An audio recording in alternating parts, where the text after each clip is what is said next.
மக்களே, சிக்கன் பிரியாணி மக்களே. குக்கர் பெரிய குக்கர் மக்களே. அதில் கம்மியாக வைக்கவும் கொஞ்சமாக தெரியுது மக்களே. குக்கர்லேருந்து எடுத்து ஒரு பெரிய பாத்திரத்தில் உடனே கொட்டி வச்சிடணும் மக்களே. வெயிட் இறங்கணுன்னேவும், இல்லைன்னா அப்படியே குழஞ்சி போயிடும் மக்களே.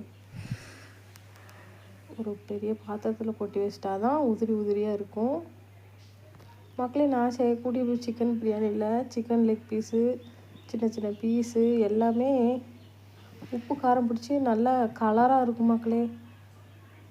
கடையில் கூட விலை ஏறுன்னு உப்பு கூட பிடிக்காமல் கிடக்கு, எப்படின்னு கேட்பாங்க மக்களே. என் தங்கச்சி எங்கள் அம்மாலாம் கேட்பாங்க, அது எப்படின்னு எனக்கே தெரியல மக்களே. ராக்ஃபோர்ட் மசாலா, பிரியாணி மசாலா தான் மக்களே யூஸ் பண்ணி செய்கிறேன். ஆனியன் ரைத்தா, அப்புறம் அவ்வளோதான் மக்களே.